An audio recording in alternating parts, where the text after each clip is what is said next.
Es política, pero no le cambie. Una radiografía del proceso electoral, sus actores y el contexto desde una perspectiva periodística. Muy buenos días, señoras y señores. Ahora 8 de vera con 42 minutos, 8 con 42. Estoy en cámara 2 o cámara 3. En la 2. Bueno, y les saludamos con todo gusto desde las instalaciones de Organización Radiofónica de Oaxaca. Hoy, como todos los días, saludo a mis compañeros, Jaime Guerrero, don Juan Pérez Audelo, ¿cómo están? Bienvenidos. Muy buenos días, Humberto, Juan, muy buenos días y particularmente buenos días al auditorio. Buen día, Humberto, buen día, Jaime. Buen Gracias. Día, pues decía aquel ilustre escritor, es moderno, posmodernista, ¿no? Aquel que escribió que los muertos que vos matáis gozan de cabal salud. Y me refiero a José Zorrilla, a esta sociedad que salió a la calle, que daban por muerta a una parte de la sociedad mexicana y que salió a expresarse libremente, sin complicaciones, sin pudores y sin recato también en algunas zonas, ¿no? Sí. ¿Qué opinión les merece las marchas convocadas en la República Mexicana y que ayer se cristalizaron? No, de entrada creo que es un derecho consagrado en la Constitución, la libre manifestación, la libre asociación también de ideas, y esta parte donde el día de ayer salen a las calles actores y actoras políticas, particularmente del revolucionario institucional del Partido Acción Nacional y algunos de la Revolución Democrática aglutinados en lo que ha sido este Frente Amplio por México que hoy impulsa la candidatura de Xóchitl Gálvez, pues salen a las calles en esta narrativa de defensa de los órganos autónomos, particularmente del Instituto Nacional Electoral, el INE, a partir de este paquete de reformas que insiste el presidente de la República, Andrés Manuel López Obrador,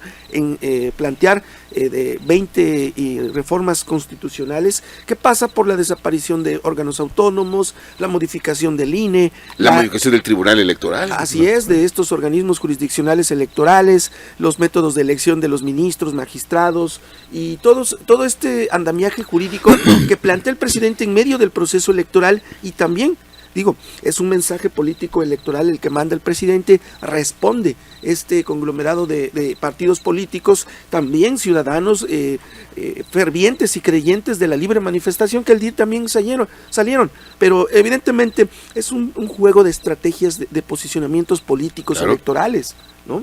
A ver, para los puristas que decían que como convocaron a los ciudadanos no tendría que haber ningún partido político, no vengan con esas. Hombre, claro, no lo ha hecho ningún partido en el mundo, menos en México.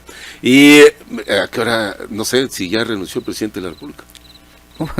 Pues, acuérdate de aquella frase cuando dijo en la primera manifestación de más de 100,000 habitantes, yo me voy a Palenque. Más bien ciudadanos, sí. No, evidentemente, tienes razón, hay los partidos políticos pues convocan, sobre todo los que se han aglutinado en el torno a la candidata, a la candidata casi formal, ¿no? Del Frente y Corazón por México, ¿no? Sí, entonces, pero también participa la sociedad civil y todos aquellos sectores que de alguna otra suerte también están preocupados, por ejemplo, los organismos empresariales. Aunque no se sienten representados por este gobierno. Y además, también es algo que representa, si se está tratando de avasallar a los contrapesos, como es el Poder Judicial, como son los órganos autónomos, como es el Instituto Nacional Electoral, el Tribunal Electoral del Poder Judicial de la Federación, la elección de ministros a través del voto popular y todo ese tipo de cosas, pues evidentemente lo que se trata es de establecer, ya se tiene el control del legislativo, el ejecutivo tiene el control del legislativo, ahora trata de tener, entonces eso es un riesgo para la democracia, es un riesgo para la república, la división de poderes, es una amenaza a la Constitución, es decir, lo marcó muy bien ahí Lorenzo Córdoba de Vianello en su discurso, que fue el único orador, ¿no? Sí. Efectivamente, salieron a las calles y hay una gran cantidad de mexicanos que están en total oposición a la supremacía que se está estableciendo, presidencialista y sobre todo, de un partido. No nos causa sorpresa porque acuérdense que durante 80 años el PRI mantuvo pues un control una hegemonía y casi absoluto, ¿no? Pero yo creo que en ese sentido está muy claro, hay inconformidad, no toda la gente está sumisa a Morena y al presidente, no todo el mundo está de acuerdo, y eso es un contrapeso, porque sabemos el riesgo. Habrá quien quiera minimizar la marcha y la repercusión que tiene en Oaxaca, está en todo su derecho. Claro.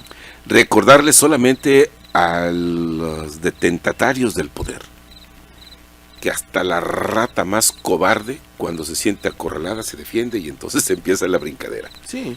No tendrían que estar torpedeando una expresión ciudadana político-partidista. Claro. ¿Qué tiene que ver una cosa con la otra? Se supone libertad en este país para manifestarse. Sí, totalmente. Y partía yo hace un rato de esto. Es una garantía, un derecho constitucional de las y los ciudadanos el salir a manifestarse, la libre asociación de ideas, el conjugarse y encabezar un movimiento político ciudadano, electoral, gubernamental. En este caso es un frente por la defensa de la democracia, que sí lo llamaron, pero eminentemente tiene una connotación política. Claro, ¿y a quién le incomoda o a quién le va? Claro. Morena hace lo propio también, hace rato lo comentabas en un espacio, Humberto. Morena también realiza sus movilizaciones y llena, abarrota el auditorio Guelaguetza. Lo mismo lo hacía en su mejor época el Partido Revolucionario Institucional en Oaxaca, cuando aquellas campañas todavía de Ulises Ruiz Ortiz, las movilizaciones avasalladoras llenaban el auditorio Guelaguetza. Ahí fueron la transición de gobiernos, entre cuando sale José Murat, llega Ulises Ruiz Ortiz. ¿Cómo arrebatar? Es decir, son movimientos político-partidistas válidos, legítimos. Evidentemente, si están estas coyunturas electorales y hay una polarización inminentemente a flor de piel, pues es respetable y es válido que no concuerden las ideas, pero de ahí a que se polarice y ya empiecen los agravios, eso es delicado. Claro, porque ahí se puede transmutar a la ciudadanía, luego vienen las agresiones verbales, físicas y los apasionamientos desbordados. Claro. Una imagen como esta, la del Zócalo de la ciudad abarrotado y con calles adyacentes llenas, habría simbrado la opinión pública si se hiciera en Venezuela y que convoque a una visión distinta en el mundo de la fortaleza de Morena en el gobierno. Mira, una de las cosas que realmente ha sido preocupación para la sociedad civil y en general para todo el mundo, el caso, por ejemplo, de los medios de comunicación, pues de manera muy continua, ¿no? Agresiones, descalificaciones y demás, ¿no? Eso no podría decir si criticamos a veces a López Obrador, que tiene bots y tiene no sé cuántas que están a su favor y que tiene todo un equipo, ¿no? Que cualquier opinión desfavorable que se emita sobre él, de inmediato se lanza como perros, ¿no? Sobre una jauría, sobre los huesos, ¿no?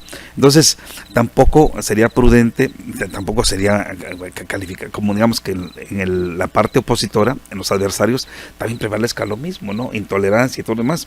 Digo, vivimos en un país que está bastante polarizado, en donde la discordia, ¿no?, ha sembrado muchas cosas y lo vemos todos los días. Y no saben, para decirlo, en el discurso de las mañaneras, todo lo demás va enfocado a veces a fracturar. A la división y la confrontación. La división, la confrontación. De eso vive la clase política. Y eso es lo riesgoso. Claro, sí, claro. Y si estamos, por ejemplo, en un país que vemos cada día que se desmorona, ¿no? Porque el grito de narcopresidente y todo lo demás, pues permeó mucho, ¿no? Y es bastante preocupante. ¿Por qué?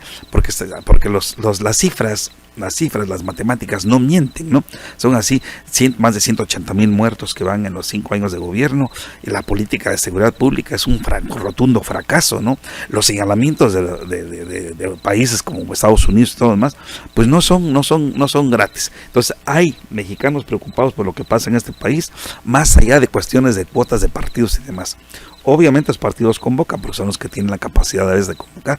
Pero hay organismos empresariales, hay círculos académicos, hay mucha gente que se ha sentido agraviada y que dice, bueno, pues vamos a defender la democracia, porque esto no es una gratuita concesión del gobierno federal ni de los gobiernos que han pasado, sino es una conquista ciudadana. Lo que me queda claro, y con esto vamos a ir a la primera pausa, es que a este país le urge fortalecer los sistemas de comunicación entre ciudadanos y hacer a un lado a la partidocracia. Se han apoderado de absolutamente todos los espacios de divulgación, el reparto de recursos para la organización, y la voluntad verdaderamente ciudadana apartidista sigue siendo relegada, arrinconada, minimizada, y pues necesita de la clase política para hacerse notar. Sí, hay esfuerzos aislados, pequeños, notables, pero en definitiva tienes mucha razón, Humberto. De repente la ciudadanía, o más bien la ciudadanía, necesita desvincularse y hacer un esfuerzo propio. Sí. Lamentablemente este tipo de movilizaciones, este tipo de desdoblamiento de movimientos requieren también de un acompañamiento fortalecido, sólido, de estructuras. Pero la ciudadanía a veces también en este desencanto de la clase política pues se muestra apática, y algunos que tienen esta intención se soportan en este tipo de movimientos convocados por los partidos políticos. Legítimo, válido, no válido, es de tal manera, de tal magnitud es esta parte ciudadana apartidista, que en la elección más concurrida, con el presidente más legítimo de la historia reciente de este país, que es Andrés Manuel López Obrador, con 30 millones de votos, estamos hablando que 40 millones de personas no fueron a votar. Claro, no fueron a votar. Más los votos que ha recibido los candidatos de oposición, dan cuenta de una sociedad que no está de acuerdo, que no simpatiza o que no le interesa. Por supuesto. Y también, fíjate que es el desencanto que ha habido en la ciudadanía de los partidos políticos, ¿no? Y lo vemos, pues hoy mismo lo vemos, ¿no? Un movimiento ciudadano que de repente dice, no queremos nada del PRI ni a la esquina, ¿no? Y de repente, bueno, sus candidatos son expriistas, ¿no? De reciente cuño. O por ejemplo, el caso, por ejemplo, que ya hemos mencionado de nuestro gobernador, es gobernador, ¿no? Que se pasa a Movimiento Ciudadano, digo, a Morena, en fin. Entonces hay un desencanto, pero además que hay una democracia muy onerosa, ¿no? Miles y miles de millones de pesos se van, no solamente para preparar los procesos electorales, digo que ahí el INE, sino además... Y ahí hay algo muy interesante, hay elementos rescatables de este paquete de reformas del presidente, dentro de ellos, el mutilar esta honorosidad, este dispendio, dilapidación de recursos públicos de los partidos políticos. Hay una propuesta interesante del presidente, disminuir las prerrogativas de los partidos políticos, recordemos. Y desaparecer los plurinominales. Cuando comentábamos eso hace algunos meses, cuando estaba en boga lo de la primera propuesta de reforma electoral, pues dijimos que había cosas rescatables, ¿no? Para los plurinominales, ¿no? Plurinominales, o por senadores de primera minoría, y tipo de cosas así, ¿no? Realmente donde van solamente aquellos, la mayoría, ¿no? Solamente los cómplices, los compadrazgos, el amiguismo y todo lo demás, el nepotismo, todo lo demás, porque ahora todos los partidos llevan familiares, un equilibrio, ¿no? Un contrapeso, un equilibrio de poderes, total. En los poderes, perdón, en este caso en el poder legislativo, los contrapesos al interior de este poder, pero también hay una gran cantidad de plurinominales que debería de repente ser modificada esta estructura y la composición del legislativo. Claro. Déjeme hacer una pausa. Regreso con usted de inmediato.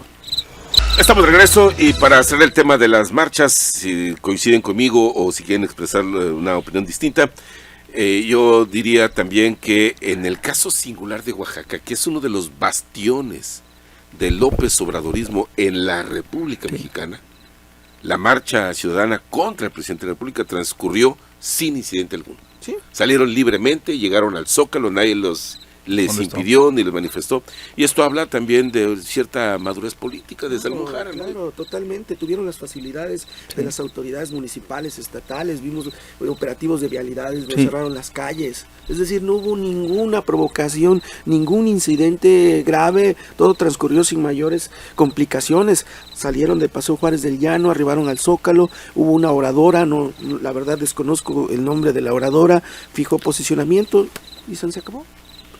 Es la libre manifestación. Sí. Fíjate que yo creo que sí, además, como decías al principio, Jaime, está regido por la Constitución, la libre manifestación de las ideas, ¿no? La participación política abierta y todo lo demás. Yo creo que también pues implica, lo que dices, Humberto, es la madurez política de parte del gobierno de Salomón Jara, en el sentido de que no confrontar, no hacer, porque pues mañana pasado harán marchas de triunfo de candidatos y demás, y no conviene, sobre todo en Oaxaca, bueno, además, como eso hemos padecido en México, esa terrible polarización, creo que es un acuerdo de civilidad. Sí, totalmente. Tenemos un video que compartió en su plataforma de redes sociales Jaime Guerrero, que es la toma de protesta de Claudia Sheinbaum, como o su registro, mejor dicho, ante el Instituto Nacional Electoral, como candidata a la presidencia de la República. Escuchamos parte de lo que dijo Claudia Sheinbaum, precisamente con relación a las marchas. E hipocresía de aquellos que hablan o marchan por la democracia, cuando en su momento promovieron fraudes electorales, o nunca vieron la compra de votos, o se les olvidó respetar a los pueblos indígenas, promoviendo la discriminación y el clasismo. Pero hoy no venimos a hablar de ellos, sino a celebrar con alegría el registro histórico de que por primera vez en la historia, después de 200 años de la República, una mujer transformadora llegará a la presidencia de la República. Sin hacer mayor complicación, diría que tal vez nos faltó un poco de contexto y me gustaría pensar que Claudia Sheinbaum se refería a los organizadores de la marcha, Sí, totalmente. porque descalificar a los cientos de miles, tal vez millones de mexicanos que salieron a marchar es un despropósito. No, totalmente. Insistimos, eso es lo riesgoso cuando ya los discursos se polarizan, es decir, se tornan y se mandan mensajes con calificativos, segmentando un grupo de población con el otro, es decir, los afines a Morena, los opositores a el presidente de la República, estos también aglutinados en Frente Amplio por México, PAN, PRI, PRD, es decir, cuando el discurso se crispa y se polariza, se puede transmutar a la ciudadanía y es cuando es peligroso, porque se viene la confrontación. Parece que no aprendimos la lección en este país. Criollos contra peninsulares en la época de la independencia, Sí. y luego en la reforma liberales y conservadores, y facilitaron siempre la intromisión de naciones extranjeras en la vida política de Y este que país, parece que que derivó en la invasión de Estados Unidos. Claro. Y parece que se está replicando. Y se está replicando. Pélense ustedes y el imperio feliz y Sí, contento. larguísima intervención francesa, por ejemplo, todos en 1860 y demás, ¿no? Hubo, ahí una parte de la historia, después la intervención de Estados Unidos, la del 47, y luego después la revolución punitiva en 1916, ¿no? Pero hay muchas cosas, ¿no? Que por ejemplo, tienes razón, no es alentar el discurso, al contrario, pues se tiene todo, pero es lo mismo, echar la cinta hacia atrás y culpar a los demás de todo lo que ha pasado en el país, ¿no? Bueno, eso en esos 5 años no se ha acabado con el baño de sangre que se venía arrastrando del pasado. Hay muchas cosas, ¿no? Que ya en el poder es cuando no saben qué hacer, ¿no? Yo creo que más bien del discurso de la señora Sheinbaum debería haber sido en torno a que hay con legítimo derecho de los partidos y la sociedad civil que participó en la marcha de ayer. Y si convocaran la unidad nacional, tal vez sería alrededor de ella. ¿Cuándo se acabarán las discordias, ¿no? En este país, ¿no? ¿Cuándo se acabarán, ¿no? ¿Cuándo acabará esa polarización que hay? Y este ejercicio de división y confrontación es alentado por los órganos de inteligencia de las potencias del mundo. Claro, y más adelante insiste Claudia Sheinbaum, ¿no? En que va a defender las reformas propuestas por el presidente López Obrador, en que va a ir contra los órganos autónomos. Entonces dicen, no, bueno, pues ¿cuándo es posible que este país se forje una vida y que nos convertamos en una verdadera nación, ¿no? Solidaria, única, ¿no? Esto abre las puertas a que haya intervención de fuera, ¿no? Claro, por supuesto.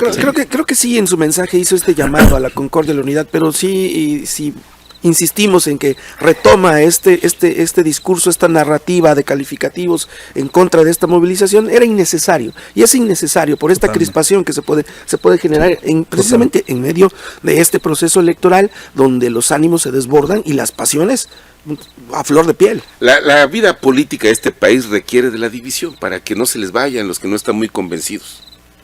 Necesitan obligatoriamente que alguien sea el malo para que ellos sean los buenos.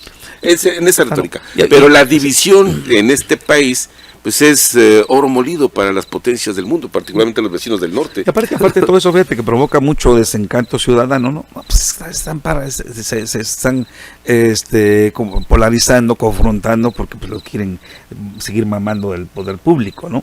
Entonces empieza, sobre todo entre los jóvenes, ¿no? Que hay mucho escepticismo, no es tanto la participación, muchos de los jóvenes que se registraron fueron a solicitar su credencial de elector por primera vez, no tanto lo hacen para ir a votar, Es para cobrar los programas federales.